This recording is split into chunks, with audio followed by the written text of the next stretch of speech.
wartawan itu menunggu pengadilan terakhir oleh Sapardi Djoko Damono. Seperti yang seharusnya, pada hari baik itu saya mati. Kata seorang kawan dalam sajaknya yang maha indah, kita semua ini turis yang dibekali karcis 2 jurusan. Dan tentunya, pikir saya, kita tidak boleh menyanyiakan tiket pulang itu.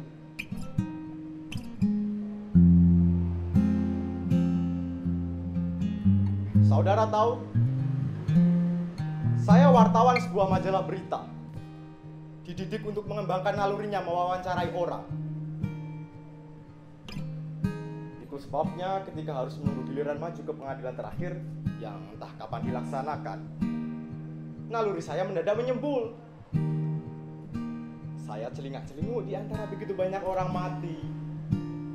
Dan alhamdulillah, ketemu seorang malaikat yang sedang tugas mengamati kami. Saya mendekatinya. Kalau boleh tanya, apa boleh saya menemui kakek kami?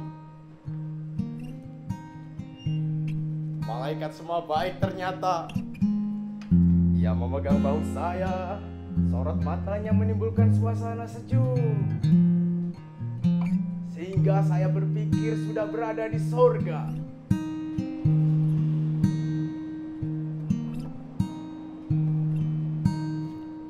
Tetapi kan, belum ada keputusan saya nanti dikirim kemana. Supaya tidak kelihatan konyol sebagai wartawan, saya lanjutkan pertanyaan saya. Boleh ya, Mas? Sebenarnya aku kaget sendiri ketika menyebutnya Mas. Tapi malaikat itu memang baik. Saya tidak bisa menerka umurnya. Dan lagi, apa malaikat punya umur? Saudara pasti tahu, saya meninggal ketabrak angkot ketika sedang naik motor melaju ke rumah sakit untuk besuk seorang rekan yang koma. Malaikat itu tahu siapa saya. Ya, itu jelas.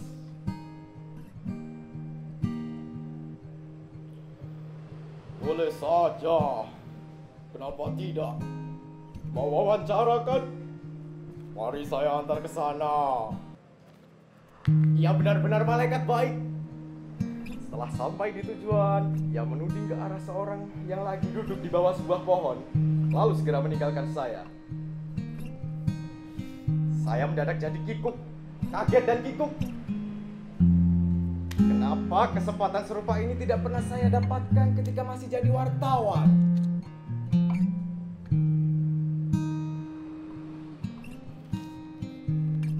Saya pun mendekati kakek kita itu. Siap-siap pertanyaan apa yang akan saya ajukan. Dan ketika sudah dekat dengannya, saya berhenti. Saya timbang-timbang lagi apa jadi mewawancarainya atau tidak.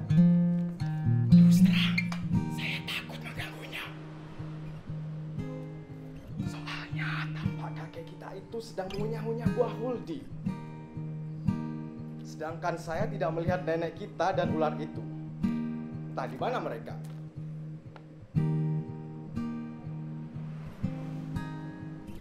Ya, tidak perlulah saya melakukan investigasi. Toh, Repel tidak akan bisa lagi memarahi saya. Namun bagaimanapun, saya harus melakukan wawancara. Itu bagian hidup saya.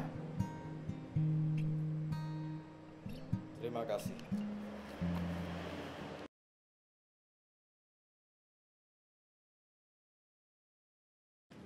Assalamualaikum warahmatullahi wabarakatuh. Wah, teman-teman, kita bertemu lagi nih ya di Malam SAS atau Malam Apresiasi Sastra di tahun 2020 ini. Tentunya di tahun 2020 ini kita mengusung konsep dan juga tema yang baru. Seperti yang terlihat oleh teman-teman sekarang, pakai face shield dan menggunakan protokol kesehatan yang sangat ketat gitu ya. Ya, walaupun kita sedang berjauhan juga nih, tetapi apa ya, kita tetap harus melipat jarak-jarak yang ada supaya kita juga bisa saling menautkan hati kita dan juga menghadiri acara kita pada malam hari ini gitu. Nah, sesuai juga nih dengan tema Malam Apresiasi Sastra 2020 kali ini, yakni melipat jarak. Oke. Nah, tentunya berbicara mengenai sastra gitu ya teman-teman, tidak bisa kita jauh-jauh dari peran sastrawan yang berkiprah di dalamnya, ya kan? Nah, kalau saya sendiri nih ya, favorit saya itu dan quotes yang terngiang-ngiang di kepala saya adalah yang fana adalah waktu, kita abadi. Nah, teman-teman mungkin udah pada bisa menebak ya siapa sih itu tuh kutipan dari sajaknya siapa gitu. Nah, bener banget nih. Itu adalah kutipan dari sajak karya Sapardi Djoko Damono gitu. Seperti yang kita ketahui bersama, pada tanggal 19 Juli tahun 2020 yang lalu, sastrawan besar Indonesia Sapardi Djoko Damono berpulang, meninggalkan kita semua pecinta sastra di tanah air. Nah, Profesor Dr. Sapardi Djoko Damono ini adalah seorang pujangga berkebangsaan Indonesia. Ia kerap dipanggil atau terkenal dengan SDD.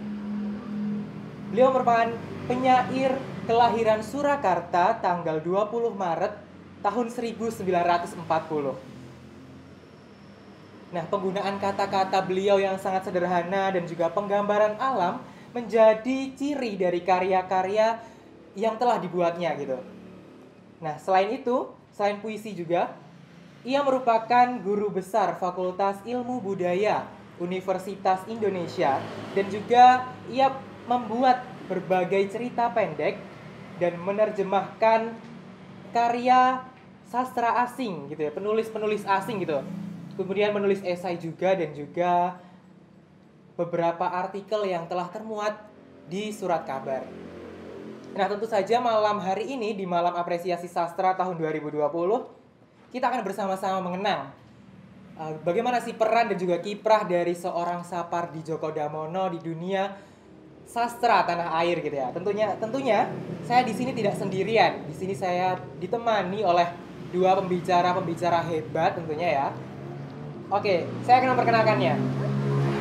Nah, yang pertama ada Mas siapa dulu ya? Mas Mahmud Zulfikar Rahman.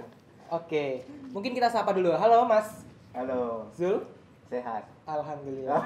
Belum ditanya udah jawab gitu ya. Iya. Oke. Kayaknya kamu minum dulu deh. Iya.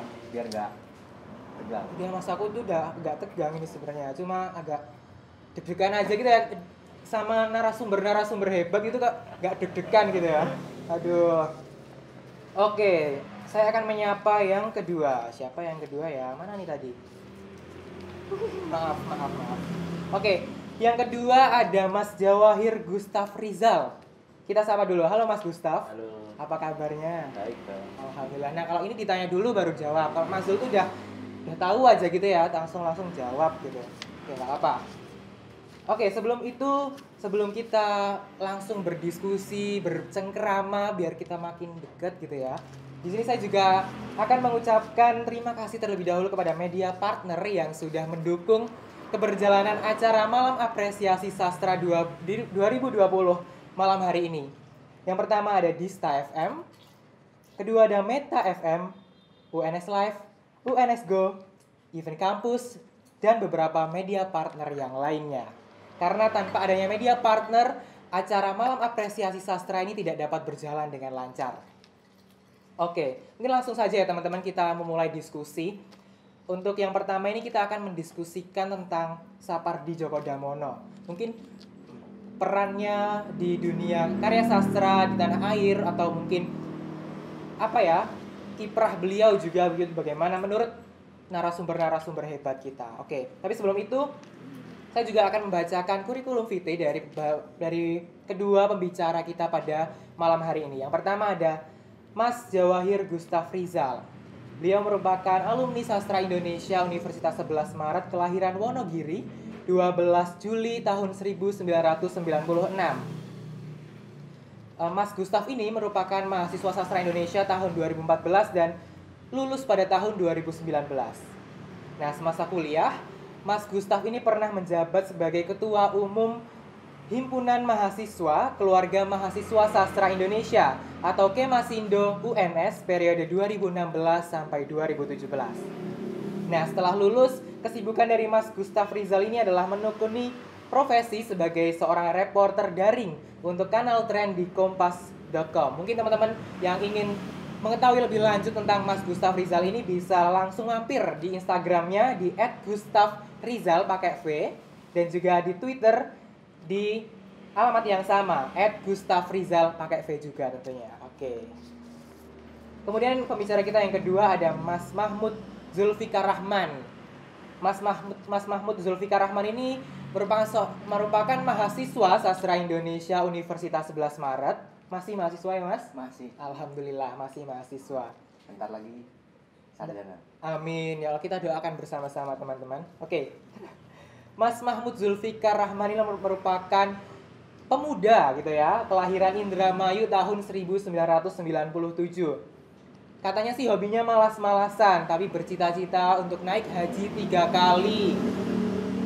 Wah, kita aminkan saja ya teman-teman, semoga Mas Mahmud Zulfikar ini setelah lulus dari Sastra Indonesia bisa naik haji 3 kali, mungkin 4 kali gitu ya. Amin. Oke. Saat ini juga sedang aktif di Pergerakan Mahasiswa Islam Indonesia atau PMII sebagai Ketua Rayon Ronggowarsito yang berada pada lingkup Fakultas Ilmu Budaya dan Fakultas Seni Rupa dan Desain di UNS dan juga ISI Surakarta. Mas Mahmud Zulfikar Rahman ini juga pernah menerbitkan beberapa tulisannya di beberapa media seperti diantaranya Semua Masyarakat Adalah Sastrawan, terbit pada Buletin HMP Sastra Indonesia edisi Desember tahun 2018. Kemudian Surat Terbuka Mahasiswa KPI, Buletin Gema KD LPM Kalpadruma FIB UNS edisi Mei 2018. Dan masih banyak tulisan-tulisannya yang juga dimuat di beberapa buletin dan media massa lainnya. Oke, langsung saja nih Mas, udah dibacain ya. Kita langsung diskusi. Ya, yang pertama kita akan berdiskusi mengenai Sapardi Djoko Damono. Menurut Mas Zulfikar dulu deh. Tak apalah. Kita dulu lah. Dari yang muda dulu. Dari yang muda. Biasanya dari sarjana dulu. Oh gitu. Iya, dia kan udah Enggak lah, kalau aku milih Mas ya Zul kan, dulu deh. semua. Enggak apa deh. Menurut Mas Zul deh, gimana sih sosok Sapardi Djoko Damono gitu menurut Mas Zulfikar? Ya, jadi kalau dari sepembacaanku ya, di sini saya sebagai sedikit pembaca sastra, membaca bahwa Sapardi ini memang dia ini salah satu sastrawan salah satu penyair yang memang liriknya ini mempunyai energi di bagian liris-liris gitu. Maksudnya dalam artian ya liris-liris lagu lah. Makanya kenapa beliau itu banyak puisi-puisinya yang dilagukan. Oh iya. Dan kalau dari yang saya baca juga begitu, semangat dan gaya-gaya kepenyairan Sapardi ini mungkin kalau boleh saya berpendapat itu mirip-mirip Chairil Anwar lah. Oh, oke. Chairil Anwar juga kan salah satu penyair di tahun 1945 dengan grup Surat Pertanyaan Gelanggalnya dan banyak puisi-puisinya yang dilakukan gitu. Tapi penyair-penyair di zamannya Chairil itu sedikit atau bahkan aku belum menemui yang dilakukan gitu. Begitupun juga dengan Sapardi gitu. Kalau dari pembacaanku begitu dan Sapardi sendiri pun sempat mengakui ketika dalam acara apa gitu, aku lupa, di YouTube ada kalau nggak salah. Jadi dia diwawancarai sama Najwa Shihab dan situ ada Joko Pinurbo.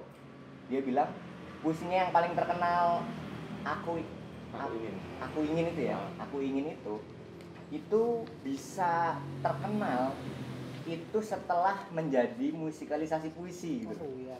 Dan Sapardi mengakui mungkin kalau puisi saya katanya itu tidak dimusikkan, tidak dimusikalisasi puisikan, mungkin tidak terkenal sekarang. Berarti mungkin itu adalah salah satu kekuatan dari Pak Sapardi Ya. Djoko Damono gitu. Ya dia suasana banget lah gitu, dapat banget suasananya kan. Lagu kan dia karena ada musik dan lain-lain, vokal, instrumen-instrumen yang lain, jadi membuat energi puisi Sapardi menjadi lebih keluar. Oke. Kalau menurut Mas Zul sendiri nih, dari puisi-puisinya Pak Sapardi Djoko Damono, apa sih sebenarnya yang apa yang ketika Mas Zul ini membaca gitu, atau mungkin menampilkan gitu puisinya Pak Sapardi ini, apa sih yang membuat apa ya feel-nya dapat gitu?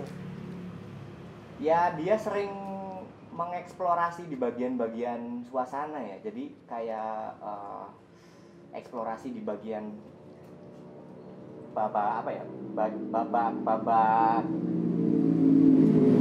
ekspresi artistik, kayak misalkan aku ingin mencintaimu dengan sederhana, hal yang sifatnya imajinatif, dan itu sangat cocok untuk didengarkan ketika kita untuk mencari suasana, untuk mendapatkan suasana yang hening lah, untuk mendapatkan suasana yang romantik lah, entah itu untuk mendapatkan suasana yang asik, enjoy gitu. Dia di situ gitu tempatnya. Oke, berarti emang pokoknya bikin melo aja gitu ya. Jadi Dapet gitu. untuk dibaca ketika ingin cari suasana, lepas dari hiruk pikuk dunia, lepas dari kekacauan dunia, lepas dari keramaian hidup yang sangat sengkarut marut, itu baca puisinya Sapardi cocok. Oke, mungkin buat aku yang sering insecure gitu memikirkan dunia ini bisa kali ya membaca puisinya Pak Sapardi biar lebih enjoy lagi Biar gitu ya. lebih Wah, enjoy. mantap sih. Oke, kalau menurut Mas Gustaf sendiri nih gimana? Bagaimana sih pandangan Mas Gustaf terhadap sosok Sapardi Djoko Damono ini? Oke. Kebetulan aku dulu pernah ketemu langsung sama Pak Sapardi di tahun 2017. Waktu itu aku lagi magang di Jakarta di salah satu media, dan kebetulan ada kesempatan untuk wawancara dengan beliau. Satu hal yang menurutku menarik dari Pak Sapardi adalah walaupun beliau pada waktu itu usianya mungkin sudah sekitar 80-an tahun ke atas ya waktu itu. 80 ke bawah lah. Kan dia meninggal usia 80. Oh iya, 80 ke bawah. Nah, itu maksudnya. Nah, 80 ke bawah dan udah cukup tua kan waktu itu. Tapi beliau masih menyempatkan waktu untuk mengisi ceramah waktu itu di Badan Bahasa, dan ya masih energik begitu, masih suka bergerak ke sana kemari, jalan-jalan. Salah satu hobinya waktu itu kalau ngomong ke saya jalan-jalan di mall. Wow. Jadi Pak Sapardi itu hobinya jalan-jalan. Cuma kalau di lapangan biasa dia merasa nanti ini terlalu penuh anak muda. Nah kalau di mall kan saya ini Mas, orang-orang pasti sungkan kalau ada orang tua lewat, makanya saya pasti dikasih jalan. Itulah kenapa dia jalan-jalannya di mall. Nah selain itu dia juga tetap mengikuti perkembangan zaman. Jadi waktu itu beliau mengaku, saya merasakan kalau perkembangan dunia sastra itu sangat cepat, terutama dari cara saya menuliskan karya. Ketika dulu saya menulisnya itu melalui tulisan tangan, di kertas, mencoretnya ketika ada yang salah, kemudian muncul mesin ketik, dan kemudian sekarang muncul komputer. Itu menurut beliau itu membawa perubahan besar dalam hal sastra. Dan ya, dia masih mencoba untuk mempelajari itu. Bahkan hingga di usia setua itu beliau masih nggak pengen ketinggalan gitulah. Jadi ada semangat untuk tetap muda, walaupun kita melihat Sapardi itu sosoknya itu, saya sendiri kalau dengar kata Pak Sapardi selalu mengingat sosok beliau yang udah tua. Nggak pernah mengingat apakah Sapardi itu dulu pernah kuliah, pernah mahasiswa, pernah muda, tapi langsung terbayang sosok Sapardi, yaitu penyair tua berkacamata dengan topi peknya yang pas. Tapi emang dia terkenal pas tua sih ya? Iya nggak tahu, personanya dia itu ketika udah tua aja, jadi kayaknya kayak eyang-eyang yang paham banget soal asmara anak muda gitu. Atau mungkin emang kita lahirnya emang pas Lebih lama. Enggak, kita lahir Pak Sapardinya emang udah tua, jadi kita taunya pas tua gitu Iya. kali ya. Tapi emang berarti emang semangat atau jiwa-jiwa mudanya itu yang memang perlu diteladani gitu atau nggak sih Mas? Kalau saya sendiri dari Sapardi ada hal menarik juga ketika itu mungkin beliau juga salah satu yang mendorong saya mengerjakan skripsi saya secara nggak langsung ya. Jadi waktu itu ketika wawancara beliau ngomong, siapa sih Pak tokoh yang jadi idola Bapak atau inspirasi Bapak dalam menulis puisi? Jawabannya Rendra. Kenapa Pak kok Rendra? Saya itu sampai sekarang Mas, kan pada waktu itu kan Sapardi sudah dianggap sebagai penyair kenamaan, dia masih menganggap bahwa Rendra itu lebih hebat dari dia gitu. Satu puisinya itu yang saya nggak bisa lupa itu Blues Untuk Boni Mas, itu metaforanya itu benar-benar gila kalau kata seperti itu. Nah di situ saya mikir, wah saya juga harus bisa nih kayak Sapardi nih ngerjain skripsinya Rendra nih. Nah gara-gara itu juga lulus saya lama. Wow.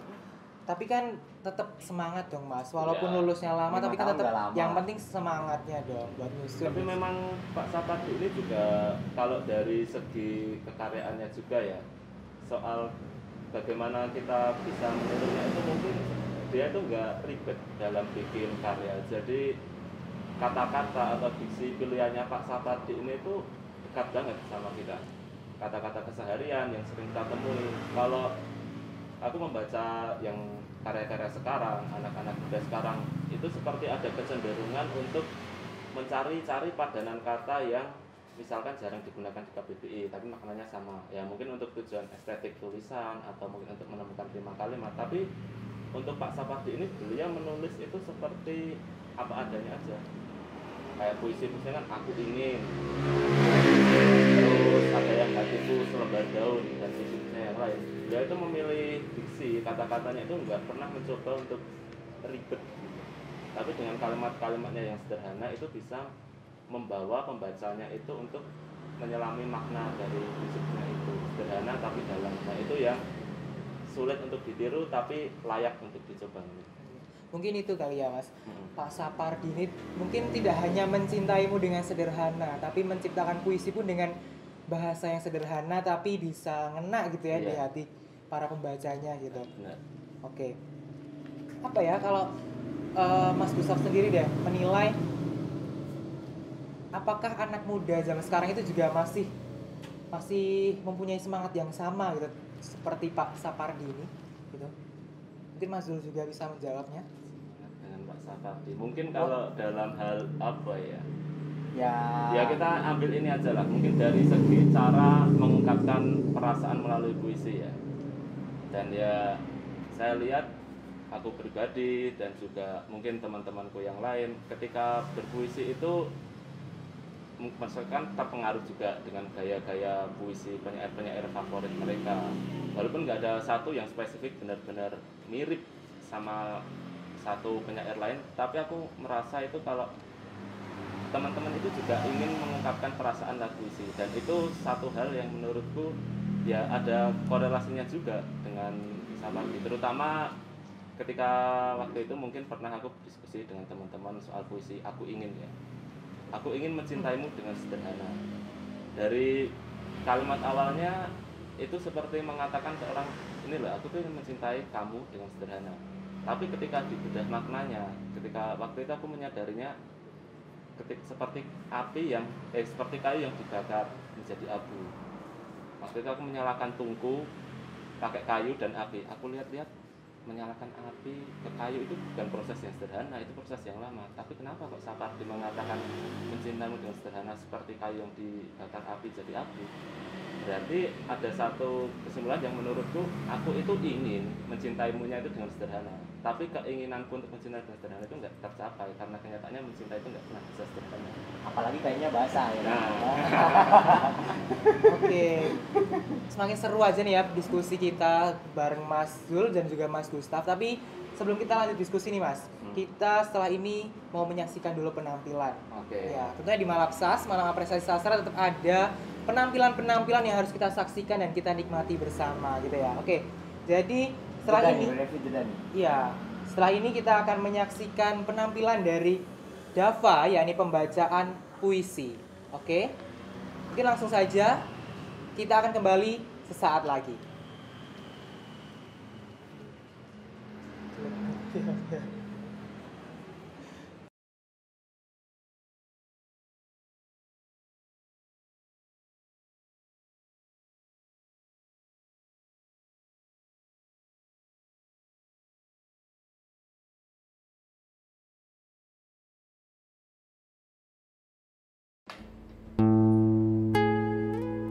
Dongeng Marsinah.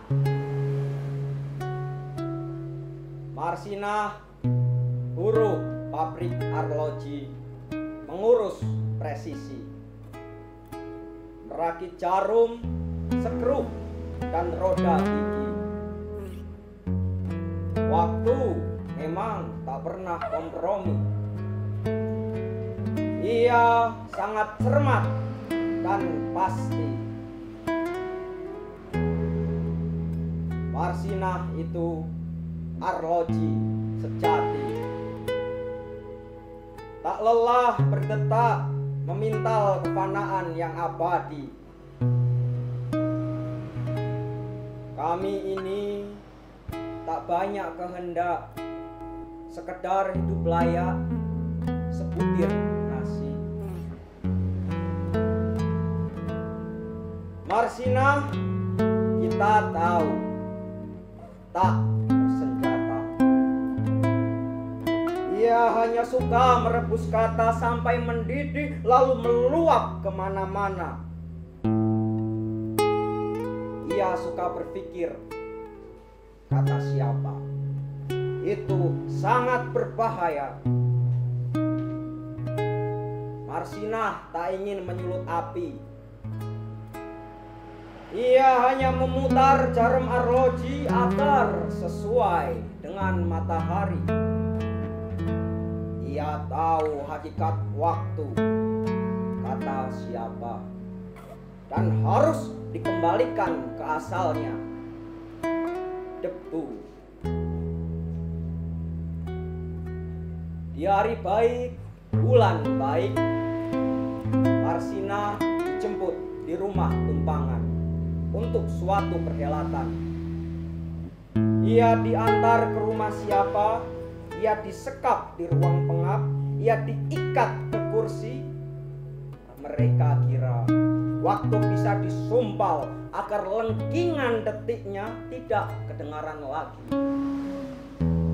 Ia tidak diberi air, ia tidak diberi nasi. Detik pun gerah berloncatan ke sana kemari.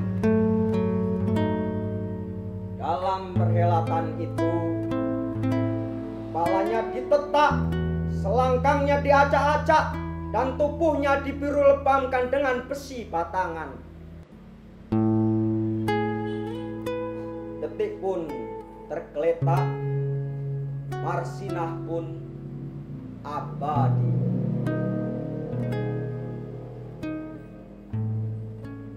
Di hari baik, bulan baik, tangis tak pantas.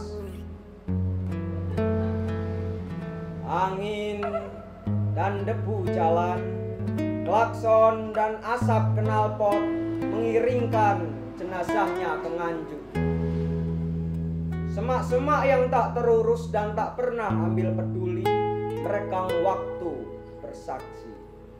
Marsinah diseret dan dicampakkan sempurna sendiri. Pangeran, apakah sebenarnya inti kekejaman?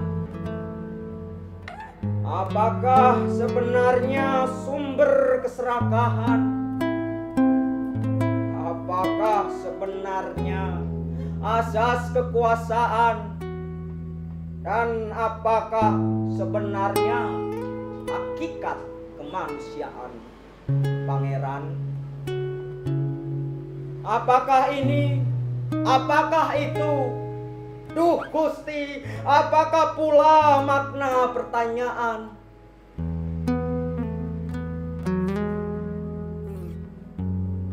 Saya ini Marsinah, buruh pabrik arloji. Ini surga bukan? Jangan saya diusir ke dunia lagi. Jangan saya dikirim ke neraka itu lagi. Malaikat tak suka banyak berkata, ia sudah paham maksudnya. Sengsara betul hidup di sana jika suka berpikir, jika suka memasak kata. Apa sebaiknya menggelinding saja bagai bola sodok, bagai roda pedati? Malaikat tak suka banyak berkata, ia biarkan gerbang terbuka. Saya ini Marsina. Saya tak mengenal wanita berotot yang mengepalkan tangan yang tampaknya garang di poster-poster itu. Saya tidak pernah jadi perhatian dalam upacara dan tidak tahu harga sebuah lencana. Malaikat tak suka banyak berkata, tapi lihat, ia seperti terluka.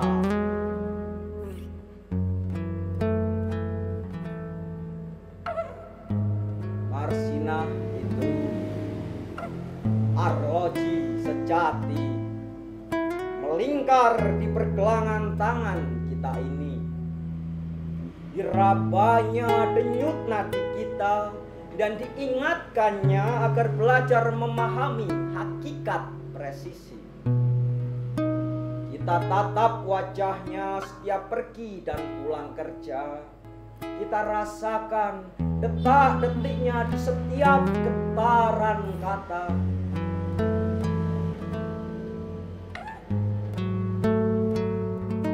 Marsina itu arloji sejati, melingkar di pergelangan tangan kita ini. 1993 sampai 1996. Wah, keren sekali ya penampilan pembacaan puisi oleh Dava tadi. Sangat menjiwai tentunya ya, dan apa yang membuat kita melayang-layang di udara gitu. Asik. Oke, kita bakal lanjut lagi nih diskusi bareng pembicara-pembicara kita yang keren-keren abis ini. Bareng sama Mas Zul dan juga Mas Gustaf. Nah, tadi kan kita sudah membahas nih Mas tentang Sapardi dan bagaimana sih pandangan Mas Zul dan juga Mas Gustaf tentang Pak Sapardi Djoko Damono ini. Nah, sekarang nih kita akan membahas tentang relevansi salah satu puisi yang ada di buku Melipat Jarak karya Sapardi Djoko Damono terhadap kehidupan masyarakat umum gitu. Mungkin bisa diawali dari Mas Gustaf dulu deh, yang udah sarjana dulu gitu ya. Oke. Gimana nih menurut Mas Gustaf? Oke, jadi dari kumpulan puisinya yang Melipat Jarak ini, ketika kemarin aku baca-baca lagi kan, aku menemukan ada satu puisi itu yang menurutku cukup relevan gitu dengan apa yang kita rasakan sekarang, kehidupan yang kita jalani saat ini.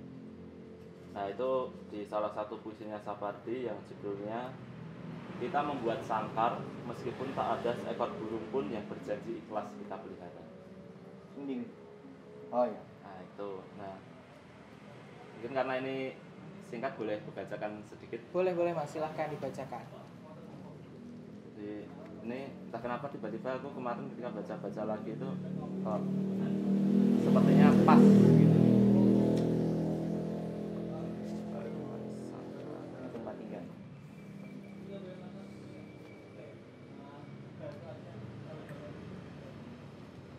Kita membuat sangkar meskipun tak ada seekor burung pun yang berjanji ikhlas kita pelihara. Dalam sangkar yang hati-hati kita anyam ini, tak ada apa kecuali sesayap bunyi yang putih geleparnya. Tulis oleh Sapardi Djoko Damono. Oke, jadi mungkin tentang kenapa aku menganggap ini relevan ya. Jadi pertama aku melihat dari judul. Tentu kalau bicara soal keadaan saat ini kan nggak bisa lepas dari yang namanya pandemi COVID-19, virus corona. Nah, salah satu yang kutangkap dari adanya penyakit ini itu membuat kehidupan kita, masyarakat pada umumnya itu seolah-olah ya ini seperti burung yang berada dalam sangkar. Sejak awal ketika pengumuman adanya wabah ini, dari semua lembaga kesehatan langsung menyerukan yang namanya social distancing, pembatasan sosial. Sebelum Akhirnya ya diperlunak istilahnya dengan physical distancing atau pembatasan fisik. Tapi mau nggak mau aku tetap merasakan bahwa tetap terjadi jarak di situ. Dan seperti halnya kenapa sih burung nggak pernah berjanji ikhlas ketika kita pelihara, padahal burung itu tinggal dalam sangkar yang enak, diberi makan, kemudian juga setiap dimandikan, dibersihkan kotorannya, hidup mereka kan enak, nggak seperti ketika mereka hidup di alam liar. Tapi ada satu hal yang menurutku memelihara burung itu terasa aneh dan nggak natural, karena kalau kita pelihara kucing atau anjing, mereka kan masih bisa lari-larian, mereka bisa jalan-jalan ke sana kemari. Tapi burung itu, kenapa burung itu menjadi satu makhluk yang unik? Karena mereka punya sayap. Sayap itu kan nggak dimiliki oleh makhluk-makhluk lain. Nah, ketika seekor burung dipelihara itu sama aja kayak memangkas satu hal yang unik dari dirinya. Dia nggak bisa lagi terbang, cuma bisa berkicau aja. Nah, menurutku pandemi ini juga seperti itu, social distancing juga seperti itu. Pada dasarnya kan manusia memang nggak akan mungkin bisa lepas dari interaksi dengan manusia lain. Walaupun sekarang coba digantikan dengan pertemuan virtual, kuliah pun virtual, kerja pun dari rumah, tapi tetap nggak bisa gitu rasanya membuat kita kalau misalkan gini deh, selepas pandemi ini terjadi, terus mulai kampus menyadari kalau kuliah ternyata bisa jarak jauh, kantor-kantor menyadari bahwa ternyata orang kerja dari rumah juga bisa. Nah, itu kan seperti analogi burung dalam puisinya Sapardi tadi yang menurutku sangat relevan. Jadi walaupun kita itu di rumah enak, nggak perlu kemana-mana, nggak perlu keluar biaya ngekos, nggak perlu keluar uang transport, dan masih bisa melakukan aktivitas yang wajib kita lakukan, tapi itu udah memotong salah satu hal yang menurutku menjadi identitas kita sebagai seorang manusia gitu. Kita nggak akan mungkin bisa lepas dari yang namanya berinteraksi dengan manusia yang lain. Interaksi, kita ketemu orang, kalaupun misalkan kita ke kampus itu kan sebenarnya kita nggak semata-mata hanya mau ke kelas ketemu dosen dapat ceramah soal mata kuliah. Tapi ada hal yang lebih dari itu kan. Kita ingin ke kantin, ngobrol sama teman, kita ingin ketemu dengan mbak-mbak jurusan lain yang kebetulan lewat di depan kelas, kita ingin nongkrong-nongkrong nggak jelas sampai sore. Nah, hal-hal seperti itu kan nggak mungkin bisa digantikan oleh yang namanya pertemuan virtual itu tadi. Dan menurutku puisi Sapardi yang ini, dan kebetulan juga ada di buku Melipat Jarak, menurutku memang ada jarak yang timbul dan harus kita lipat gitu, harus kita dekatkan lagi. Walaupun kondisinya sekarang seperti ini, tapi tetap menurutku yang namanya manusia itu nggak bisa dipungkiri harus ketemu dengan manusia lain. Itu sih yang menurutku relevan dari puisinya ini. Oke, jadi mungkin memang pada hakikatnya manusia itu juga makhluk yang penuh dengan kebebasan gitu ya, Mas. Jadi ketika manusia itu dikurung di dalam sangkar, tentu harus ada penyesuaian lagi gitu ya. Nah, menurut Mas Gustaf nih, lalu bagaimana sih ketika kita sudah berjarak, dan maksudku gini, bagaimana sih cara kita untuk melipat jarak itu gitu? Nah, aku sendiri sebenarnya jawabannya itu jelas. Bagaimanapun jarak, entah itu fisik ataupun secara perasaan ketika berjalan, itu harus kalau ingin bertemu, memang solusinya hanya bertemu. Dengan kondisi seperti ini, ketika pertemuan nggak lagi dimungkinkan atau nggak lagi direkomendasikan, menurutku ya tetap harus ada waktu ketika kita meluangkan untuk bertemu. Toh kita juga nggak mencoba untuk bertemu berinteraksi terus setiap hari kan. Ada kalanya lah kita ikuti anjuran imbauan bahwa kita harus stay di rumah masing-masing, tinggal di rumah masing-masing. Tapi menurutku tetap perlulah meluangkan waktu. Mungkin bagi kalian yang tinggalnya di rumah, luangkan waktulah dalam seminggu itu ada sekali kita keluar rumah, ketemu dengan teman-teman, janjian. Atau kalaupun yang masih tinggal di area kos-kosan, ya luangkan waktu untuk ketemu dengan teman-teman yang ada di dekat kalian. Menurutku hal-hal seperti itu harus tetap dilakukan, karena jarak nggak bisa dipangkas begitu aja cuma lewat chat ataupun video call. Oke, jadi tetap jarak yang ada dan menimbulkan rindu memang tetap harus diobati dengan bertemu gitu ya, Mas. Nah, kalau menurut Mas Zul sendiri nih, apa sih salah satu puisi yang ada dalam buku Melipat Jarak ini yang relevan dengan kondisi masyarakat umum saat ini? Ya, jadi kalau dari segi ini ya, tadi saya ingin menimpali di tag pertama sebenarnya. Terus yang soal tentang penggunaan bahasa yang digunakan Sapardi, saya agak berseberangan dengan Mas Gustaf saat pada bagian ini. Karena kalau dari pembacaan saya sendiri sebenarnya bahasa-bahasa yang digunakan oleh Sapardi itu jarang aku temui gitu, jarang aku temui. Jadi kalau misalkan ketika saya ditanya misalnya puisi apa yang relevan dengan kehidupan hari ini, kalau menurut gini, ini misalkan ini dia nulis puisi yang tadi Mas Gustaf pilih itu, ini kan buku diterbitkan tahun Pilihan Sajak tahun 95. Beliau lahir tahun 1940, berarti dia di umur 50 ya. Di umur 50 ya, ya kan? Ya, sekitar itu. Di umur 55 lah. Ya. Dia masih menulis puisi yang sebegini tirisnya begitu. Dan dari beberapa buku yang saya baca ya, misalkan Hujan Bulan Juni, terus puisi-puisinya seperti Kolam, terus puisi-puisinya yang lain yang menggunakan tokoh-tokoh wayang itu, Sinta dan lain-lain. Itu Sapardi selalu mengeksplorasi dengan, ya kalau pendapat subjektifku, dengan mungkin gaya yang sama gitu loh, dengan gaya-gaya bahasa yang sama. Dan dari buku ini, dari Melipat Jarak ini, saya justru merasa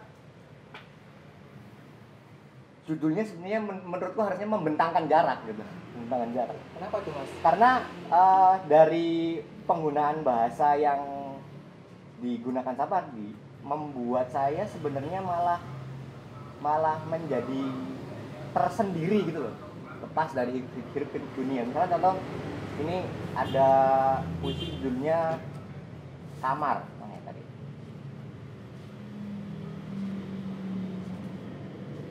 Jadi di sini ada puisi berjudul Kamar.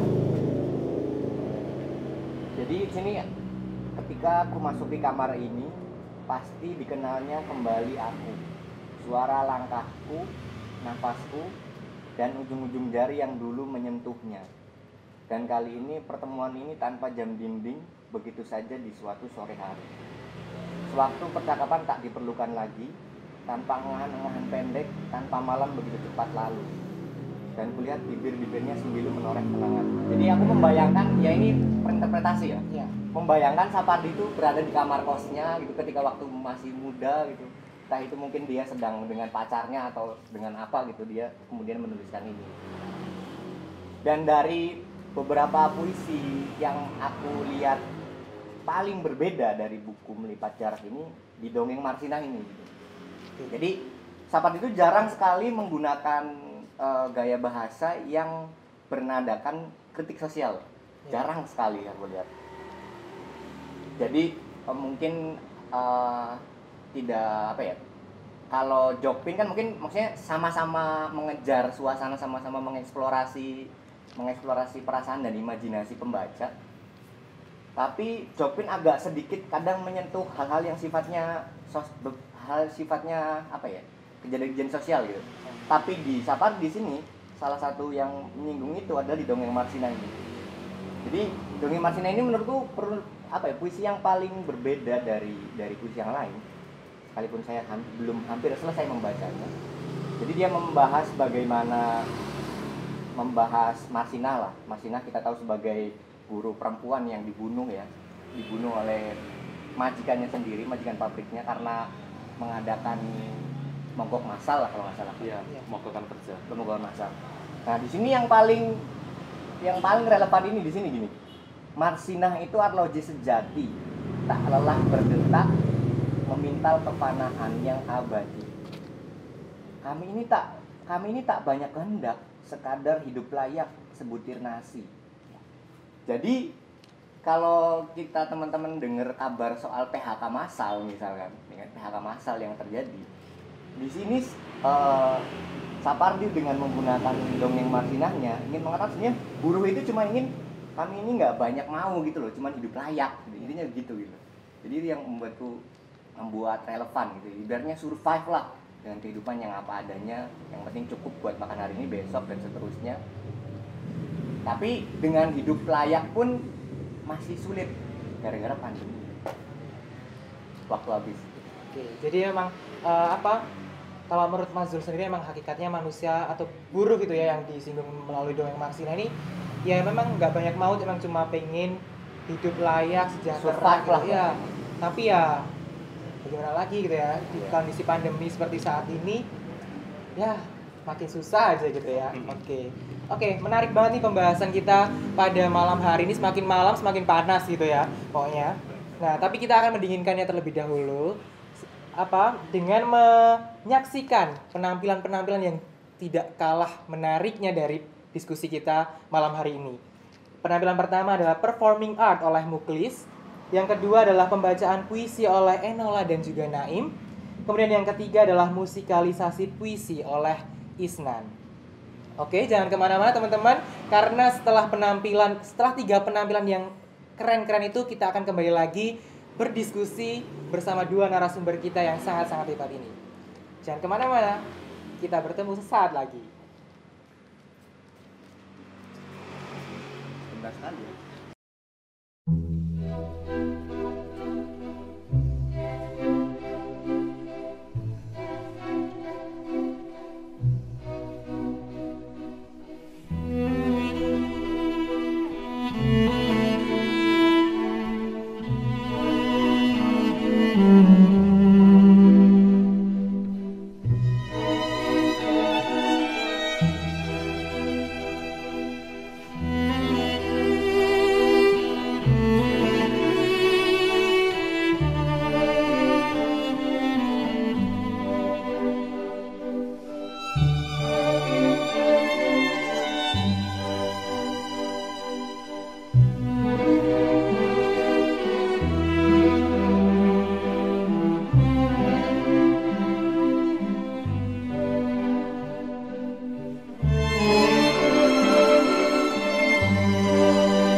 Sajak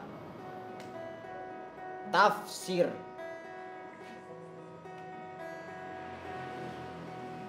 Siapa gerangan berani menafsirkanku sebagai awan yang menjadi merah ketika senja? Aku batu. Kota boleh mengembara ke langit dan laut, aku tetap saja di sini. Siapa tahu untuk selamanya. Dan tidak boleh tidur. Meskipun kadang-kadang memahami diri sebagai telur. Tidak boleh menghardik pohon yang malam-malam mengirimkan karbon.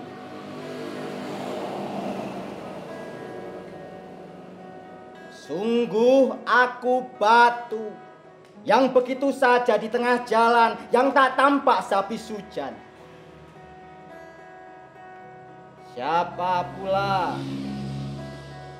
sampai hati menafsirkanku sebagai langit yang letih menggerakkan awan dan menghirup udara jika hari hujan dan matahari berusaha menembus rambut tebalnya. Aku sungai. Biar saja. Siapa kau yang merasa berhak menafsirkanku sebagai batu? Aku tak boleh letih menuruni bukit. Tak semestinya menanjak mengatasi langit. Tak seharusnya memadamkan matahari waktu siang atau bersembunyi dari bulan kalau malam tiba-tiba mengambang. Di antara butir-butir udara yang suka meretas jika kau sedang menundukkan kepala. Sungguh, sungai tak akan bisa menjadi bunyi atau sekedar rentetan aksara. Aku sungai yang hanya bisa mengikat pohon agar tidak ikut kota mengembara ke hutan dan meninggalkannya begitu saja. Padahal dari sana pula asal-usulnya dulu ketika masih purba. Siapa yang menyuruhmu menafsirkanku sebagai sungai yang bisa menjadi suara yang mengembang bersama cahaya sore di sela-sela awan, yang kadang-kadang juga kau tafsirkan sebagai lambang kefanaan? Aneh. Aku tak lain sawah yang dicangkul musim dan dibiarkan tersiksa oleh padi yang begitu saja tumbuh di tengah-tengahnya. Aku hanya suka menerima kota jika kebetulan berjalan di hari libur. Dari desa ke desa bercengkerama tentang cuaca yang suka kesana kemari, yang tiba-tiba menjadi sama sekali diam jika kau menafsirkanku sebagai batu.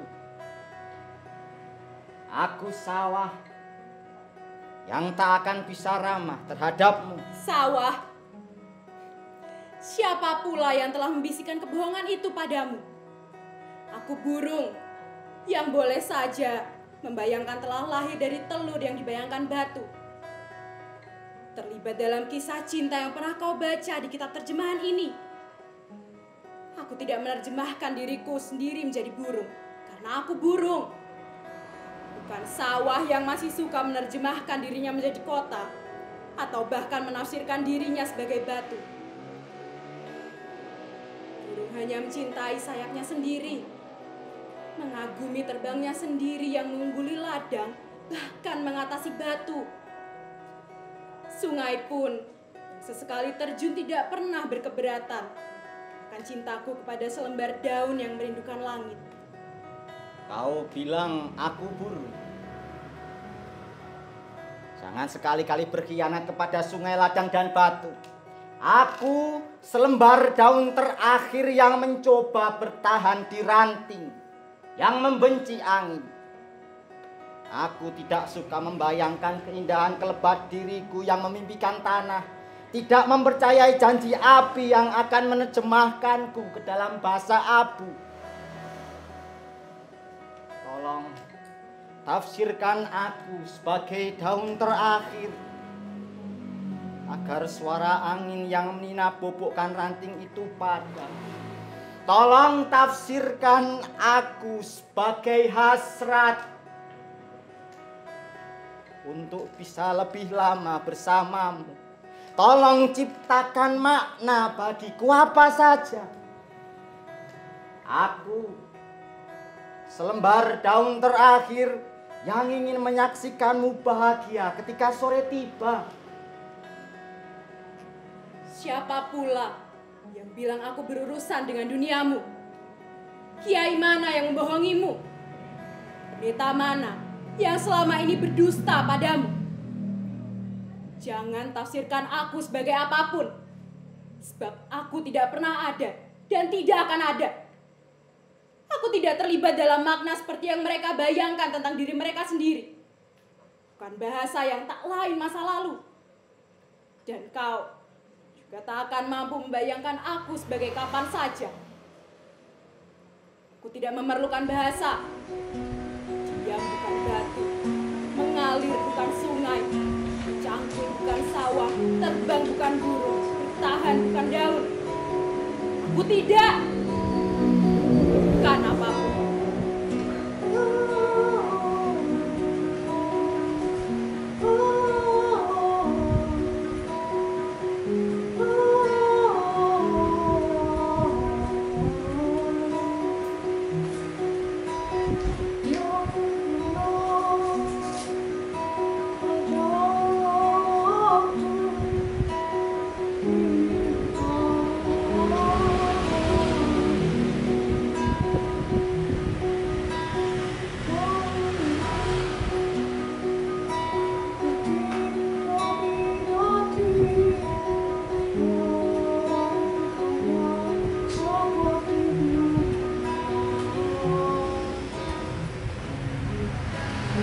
sampai pada suatu hari kita lupa untuk apa, tapi yang fana adalah waktu, bukan tanyamu kita abadi.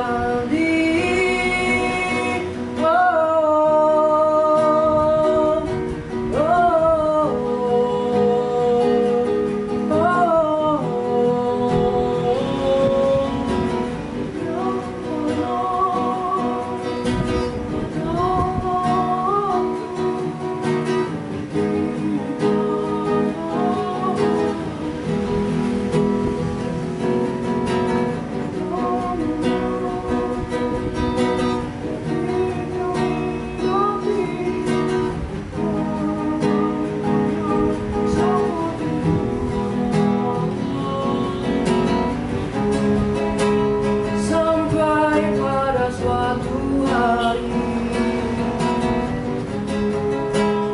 kita lupa untuk apa, tapi yang fana adalah waktu, bukan tanyamu kita abadi. Kita abadi.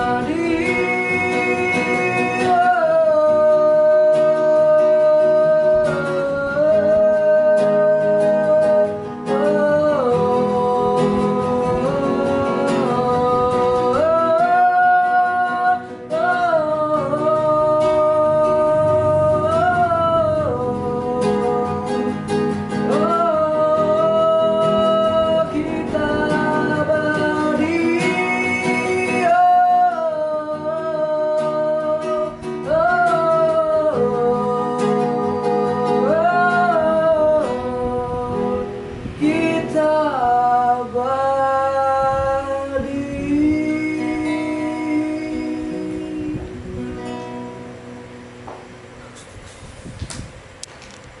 Oke, sangat menarik sekali penampilan yang telah disajikan ya teman-teman, dari mulai performing art, pembacaan puisi dan juga musikalisasi puisi gitu.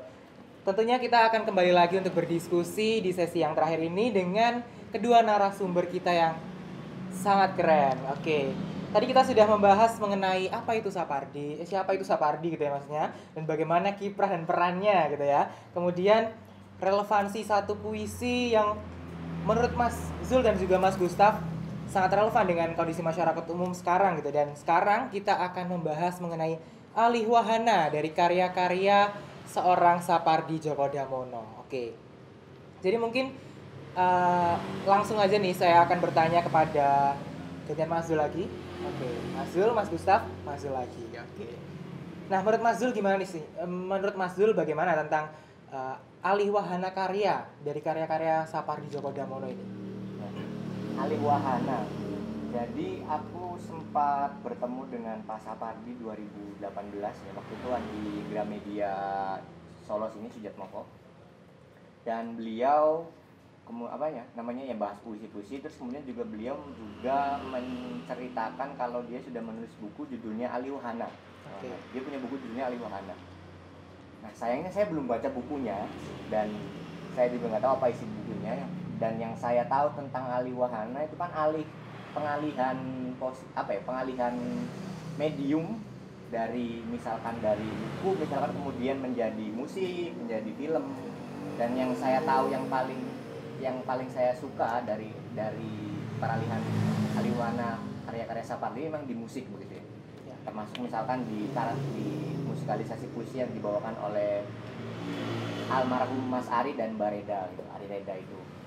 Dan memang seingat saya almarhum Ari dan Reda pun pernah datang ke UNS dan saya sempat ketemu di situ dan mengatakan memang proyek musikalisasi puisi itu memang ibaratnya secara tidak sengaja juga akhirnya bertemu Ari Reda, kemudian mau nggak nggarap puisinya musikan gitu. Terus kemudian ternyata mereka juga kaget kok banyak yang suka gitu.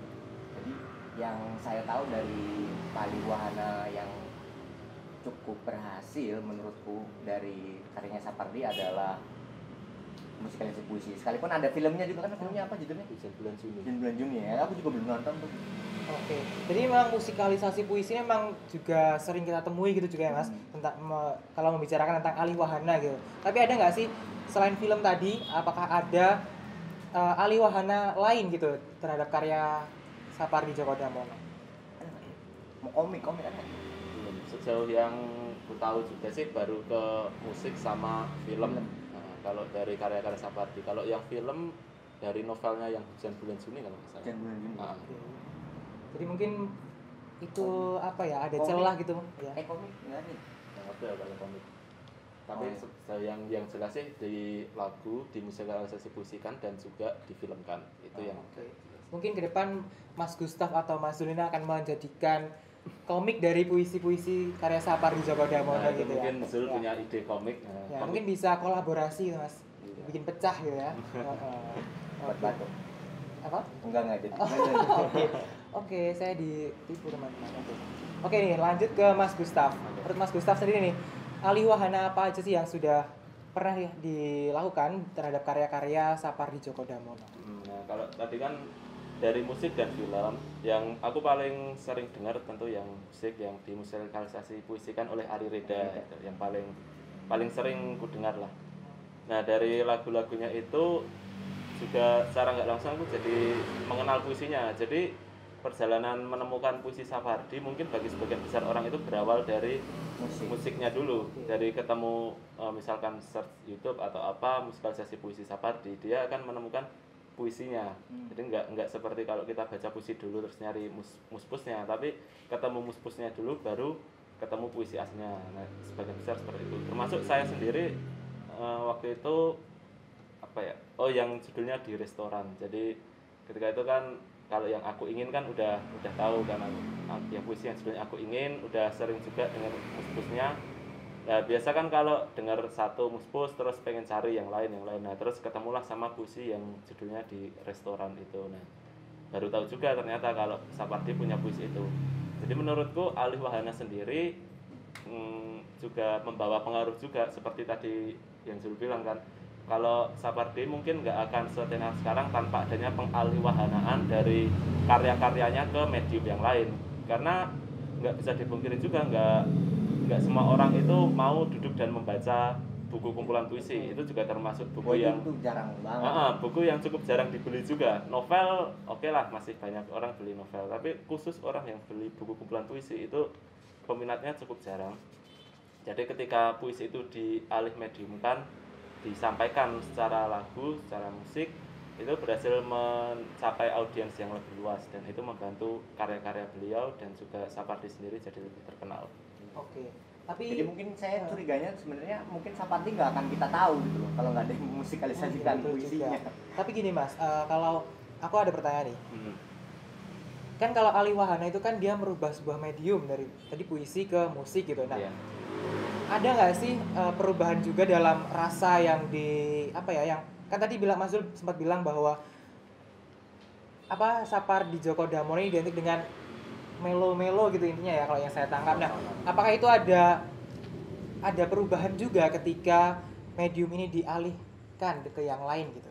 Gimana menurut Mas Zul dan Mas Gustaf? Ada sih, jelas ada. Karena gimana ya? Jadi energi di ketika itu menjadi dalam bentuk teks, kemudian berubah medium menjadi lagu, energi yang ada dalam puisinya Sapardi itu menjadi bertambah berlipat-lipat gitu loh kalau menurutku ya. Karena tidak semua orang bisa mengimajinasikan ataupun menangkap suasana-suasana yang disampaikan Sapardi dalam teksnya misalkan. Kemudian ada musik jadi terbantu menjadi menangkap gitu loh suasana-suasananya. Jadi lebih lagi gitu ya, suasananya lebih dapet gitu ya. Karena menurutku sastra itu kan dia itu medium gitu, alat penyampaian ekspresi gitu ya. Begitupun juga dengan musik gitu. Jadi ada dua jembatan lah. Pertama jembatannya itu sastra, kemudian ada jembatan lagi untuk memperpanjang, mempermudah ke pembaca nih. ada musik. Jadi lebih menurutku suasananya lebih dapat di musik. Kalau menurut Mas Gustaf sendiri bagaimana? Sama sih juga seperti yang diungkapkan Zul, kalau ada satu perubahan di situ. Dan secara umum juga alih wahana atau mungkin ekranisasi itu sendiri, tentu ketika mengalih wahanakan suatu karya itu dari si pengalih wahana tentu kan mencoba menginterpretasikan satu karya itu dari perspektif dia. Seperti itu. Nah, ketika dia menginterpretasikan itu, tentu ada pemaknaan dari si pembuat alih wahana ini. Misalkan kalau di musik, tentu Ari Reda membaca puisi Sapardi dan mereka memaknai puisi-puisi beliau sebagaimana yang mereka sampaikan lewat lagu-lagu mereka. Jadi ada dua, dan misalkan dari satu teks ini, ketika dia masih berwujud teks puisi, itu adalah Sapardi di situ. Tapi ketika dia sudah beralih ke lagu, maka ada Ari Reda di situ. Reda di sana. Itu jadi sebuah, ya kalau kata Zul tadi, ada dua jembatan yang mengantarkan karya itu sampai ke pembaca. Nah, perubahan-perubahan seperti itu bagaimanapun, maksudnya kalau Zul menganggap itu tadi menambah kekuatan dari puisi itu tadi, dan saya juga beranggapan serupa. Nah, bisa saja kalau karya, ada juga karya yang ketika dialih wahanakan justru nggak berhasil. Iya, bisa. Nah, itu juga termasuk sering terjadi kalau misalkan di adaptasi novel atau apa, ya secara umum lah ya, untuk karya-karya sastra kan sering juga yang diadaptasikan dari novel, dan banyak yang menganggap bahwa adaptasi itu mengalih wahanakan dari satu novel ke bentuk film. Itu sebagian besar, ada yang menganggap bahwa akan mengurangi dari apa yang ada dalam teks itu. Cuma kalau untuk yang Hujan Bulan Juni sendiri, karena itu kan Sapardi menuliskan novel dan memfilmkan, nah saya kurang begitu memahami sih kalau itu respon dari orang-orang soal itu. Ya kayak perdebatan soal alih wahana novel Bumi Manusia itu loh. Ya kan. Semacam itu. Jadi semacam kayak nanti pas baca kita kan sudah menginterpretasikannya udah sangat jauh gitu, tapi ketika difilmkan kok kayak gini. Iya, kok kayak gini gitu. Itu risiko dari alih wahana seperti itu, karena kita akan melihat interpretasi dari si pembuat alih wahana itu. Bagaimana itu nanti akhirnya akan disukai orang atau enggak. Nah, itu kan permasalahan selera dan pasar nanti. Tapi kalau Sapardi Djoko Damono ini alih wahananya semua bisa berhasil gitu ya? Ya cukup sukses sih menurutku, karena banyak musik-musiknya Ari Reda kan banyak digemari, banyak yang suka juga, terutama kalau anak-anak senja-senjaan. Ya kalau musiknya puisinya menurutku cukup berhasil ya kan, dia juga sempat manggung di beberapa negara kalau nggak salah. Satunya di Belanda itu. Si Ari Reda itu. Kalau alih wahana yang lain gitu kan, kita tahu ya kalau Sapardi Djoko Damono ini mungkin tidak hanya menulis puisi gitu, menulis esai juga, menulis cerpen juga, menulis novel. Selain alih wahana dari puisi ke musikalisasi puisi atau dari novel ke film gitu, ada nggak sih Mas? Mungkin kalau alih wahana memang baru di situ. Cuma ada satu hal yang mungkin dilupakan dari Sapardi itu di bagian ketika dia itu sebenarnya juga seorang penerjemah karya. Sapardi itu dulu dia mengambil pendidikannya itu sastra Inggris. Oh, sastra Inggris? Sastra Inggris ya. BM ya? Kenapa dia ambil sastra Inggris? Dalam salah satu wawancara dia mengungkapkan bahwa saya ingin berkontribusi untuk sastra Indonesia. Dan di masa itu, menurut Pak Sapardi, kita belum punya banyak referensi sastra luar. Maka saya ingin kuliah sastra Inggris dan menerjemahkan karya-karya sastra asing ke dalam bahasa Indonesia. Salah satunya yang cukup terkenal itu kan terjemahan dari Ernest Hemingway, The Old Man and the Sea, yang diterjemahkan oleh Sapardi menjadi Lelaki Tua dan Laut. Nah, itu saya pernah baca novelnya itu, cukup tipis sebenarnya novelnya. Dan menurutku itu penerjemahan yang cukup halus dari Pak Sapardi. Karena kan aku nggak pernah membaca versi aslinya dari Hemingway, tapi aku bisa mendapatkan satu perasaan yang mungkin diinginkan Hemingway ketika menceritakan Lelaki Tua dan Laut itu. Nah, menurutku Pak Sapardi juga selain sebagai seorang penyair, penulis, beliau juga seorang penerjemah yang cukup bagus juga. Mungkin perlu coba juga Zul baca itu Ernest Hemingway yang terjemahnya Pak Sapardi. Yang covernya perahu laki-laki itu. Iya. Oke. Kayaknya pernah baca. Kalau Mas Zul sendiri gimana? Mungkin ada Apa pernah yang- tahu yang alih wahana karya Sapardi Djoko Damono yang lain gitu, Lain. selain puisi gitu atau novel? Yang lain belum sih ya. Belum. Kayak film juga belum sempat nonton. Yang artisnya siapa? Oh, Adipati Adipati Dolken Dolken. sama Velo VFX. Sembarannya Mazul gitu ya. Adipati Dolken gitu. Oke. Tapi kalau ngomong-ngomong tentang Ali Wahana Karya juga nih ya. Iya. Apa ya? Bentar, Mas pikir dulu nih. Karena ini sangat berat loh, sangat menarik. Jadi memang harus dipikirkan matang-matang loh untuk biar bisa dipahami oleh teman-teman yang menyaksikan di rumah gitu. Nah, kalau ini deh, kalau yang tadi Mas Gustaf bilang penerjemah, Pak Sapardi ini juga seorang penerjemah dan terjemahannya itu halus. Nah, dari situ apakah apa ya kontribusinya dari Pak Sapardi itu untuk sastra Indonesia itu apakah berhasil gitu ya? Dari Nah. situ gitu, dari penerjemahan itu. Jadi soal perkembangan dunia sastra ya itu ketika itu Pak Sapardi kan mengatakan ingin memperluas khazanah sastra Indonesia gitu dengan cara dia kuliah sastra Inggris dan menerjemahkan karya-karya dari bahasa Inggris ke bahasa Indonesia. Kalau menurutku memang sastra suatu negara itu memang nggak bisa lepas dari yang namanya seperti belajar dari karya-karya sastra lain. Nah, salah satu cara belajar itu tentu dengan membaca karya-karya luar. Nah, tidak semua orang memiliki kemampuan untuk berbahasa asing. Salah satu caranya adalah membaca versi terjemahan dari karya tersebut. Dan terjemahan sendiri juga punya kesulitan juga, karena kalau kita lihat kan ada beberapa karya, misalkan waktu itu ada salah satu Beruang Penagih Hutang, naskah pertama. Itu kan diterjemahkan oleh Rendra. Iya. Nah, kemudian juga diterjemahkan oleh Landung Simatupang. Simatupang. Nah, jadi misalnya dalam satu karya penerjemahnya bisa beda, dan dari hasil terjemahan beda itu pasti akan ada pembacaan yang berbeda pula. Perbedaan. Nah, jadi menurutku soal penerjemahan itu tadi ya, kalau kita nggak mengenal khazanah sastra luar lewat karya hasil tangan-tangan penerjemahan itu, ya nggak akan sekaya sekarang mungkin. Dan bisa juga ini nggak terbatas juga dengan karya luar, karena seperti yang kita tahu kan ada bahasa daerah, ada bahasa Jawa Kuna, bahasa Sangsekerta, kan itu juga bahasa asing kan. Nah, kalau tidak diterjemahkan ke bahasa Indonesia, tentu kosakata bahasa Indonesia juga nggak akan sekaya sekarang, karena seperti yang kita tahu kan banyak dari bahasa kita yang merupakan serapan, entah itu dari Arab, Belanda, Sangsekerta, Jawa Kuna. Nah, banyak dari situ yang merupakan hasil terjemahan dan serapan. Jadi penerjemahan itu juga penting juga untuk perkembangan dunia sastra. Menurut Mas Dul sendiri gimana? Kalau menurutku sebenarnya malah hal yang lebih tertarik untuk aku bahas soal Ali Wahana sebenarnya pada intinya adalah Ali Wahana itu bagaimana caranya biar karya ini laku, intinya itu sebenarnya kalau menurutku. Jadi bagaimana karya ini laku dan bisa diserap di pasaran lebih banyak lagi gitu. Dan ini lakunya tuh maksudnya dalam artian bagaimana? Dalam hal uang. Oh, hal uang. Bukan Dalam laku bisa diterima di hati masyarakat ya, itu itu? nomor kesekian lah kalau Okay. menurutku ya, kalau menurutku. Oke. Jadi misalkan gimana caranya agar misalkan karyanya Sapardi itu bisa lebih laku ataupun bisa lebih, ya katakanlah bahasa mudahnya itu bisa lebih diterima oleh masyarakat. Ya kalau dalam bahasaku ya biar bisa laku aja Ya. ini karena bisa jadi duit gitu kan. Oke.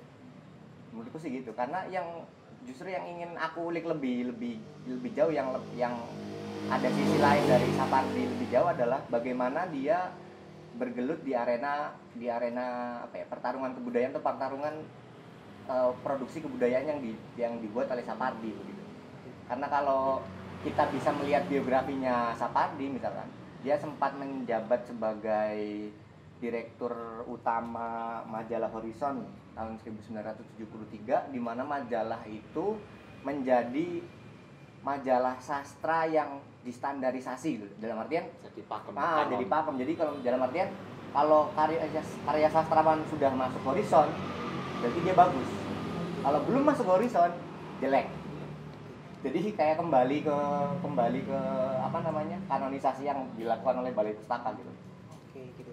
Wah, menarik sekali tentunya ya diskusi kita bareng Mas Zul dan juga Mas Gustaf mengenai Ali Wahana dari karya-karya Sapardi Djoko Damono ini tentunya. Tapi sayangnya kita berbenturan juga dengan waktu gitu ya, Mas. Jadi ya padahal masih ingin berdiskusi dan juga mengulik-ngulik lagi lebih dalam gitu tentang Sapardi Djoko Damono, tetapi ya bagaimana lagi, mungkin kita bisa sambung di lain kesempatan gitu. Tapi sebelumnya ya Mas, saya akan membacakan terlebih dahulu kesimpulan dari diskusi kita pada malam hari ini. Jadi mulai dari pembahasan mengenai bagaimana sih kontribusi Sapardi selaku sastrawan, dan menurut Mas Zul dan juga Mas Gustaf bahwa Pak Sapardi Djoko Damono ini sangat kental dengan, kalau yang saya tangkap, dengan kemeloannya, dan mungkin bagi Mas Zul dan juga Mas Gustaf, Pak Sapardi ini mungkin tidak akan terkenal ketika puisinya itu tidak dialihwahanakan ke musikalisasi puisi begitu. Begitu juga dengan relevansi dari puisi-puisi Sapardi Djoko Damono dalam buku Melipat Jarak. Tadi juga disebutkan bahwa Mas Zul memilih dongeng Marsina karena memang sangat relevan sekali begitu ya di masyarakat, bahwa masyarakat di Indonesia ini didominasi oleh buruh yang ingin gitu loh hidup layak dan bisa survive, tapi karena keadaan sekarang pandemi gitu ya, seperti yang dikatakan oleh Mas Gustaf tadi, seperti seorang burung atau seekor burung gitu ya dalam sangkar, jadi ya makin susah aja gitu hidupnya. Nah, benar kan? Benar. Oke. Jadi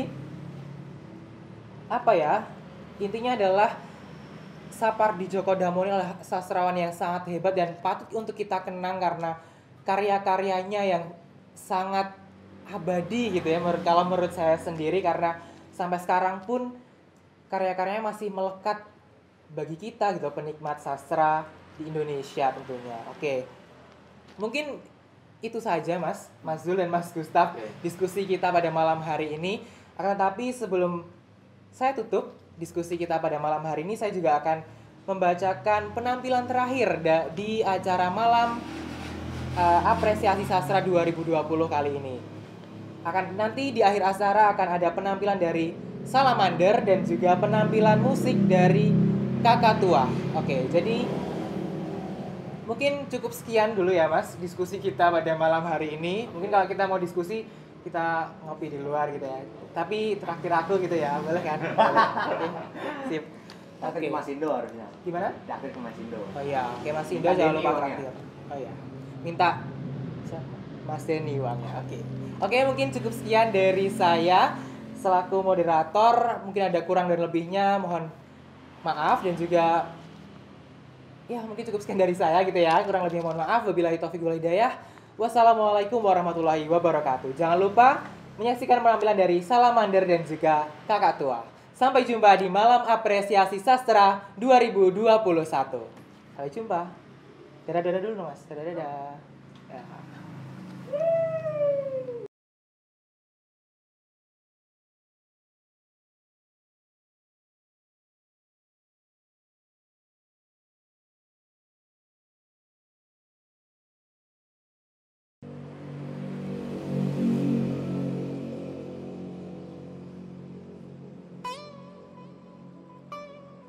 Kekasihku, rembulanku, aku menunggu, merapikan tempat tidur, mengumpulkan daun-daun padi, dan tubuh akan terbaring di sana. Mari, angin beraroma kayu cendana menyejukkan tempat rahasia kita.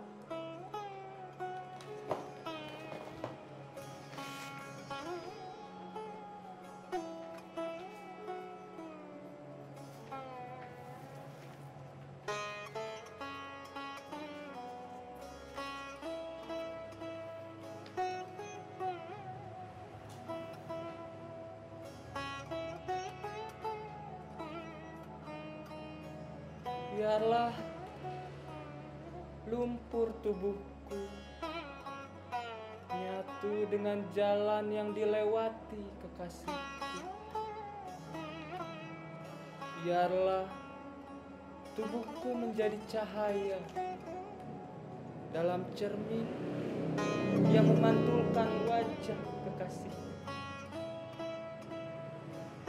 Biarlah air tubuhku nyatu dengan kolam bunga Padma, tempat dia mandi senantiasa. Biarlah nafasku jadi udara yang mengipasi tubuhnya yang letih. Biarlah aku menjadi langit yang dilewati awan kekasih.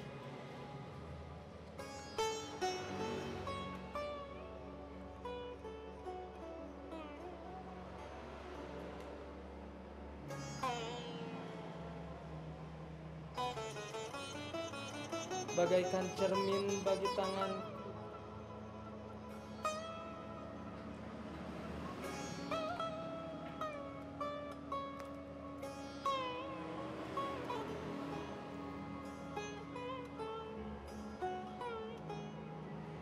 bunga bagi rambut, celak bagi mataku, kincu bagi bibirku, dan wewangian bagi payudaraku, kalung bagi leherku, dan kenikmatan bagi tubuh.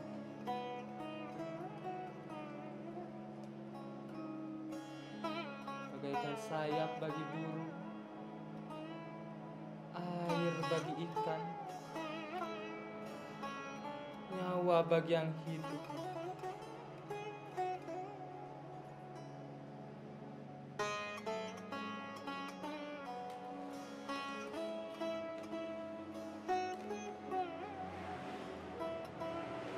Begitulah kalau kekasihku.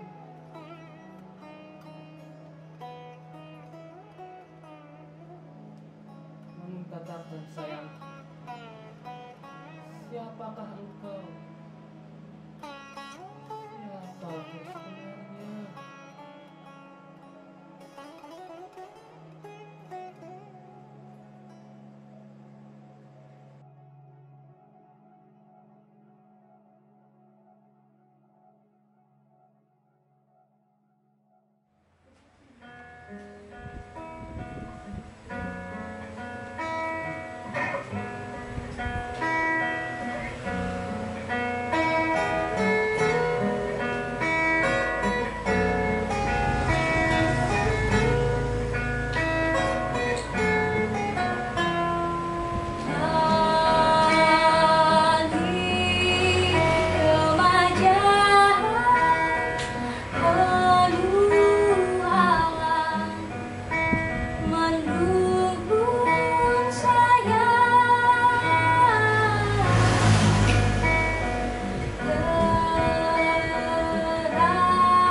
Aroma keindahan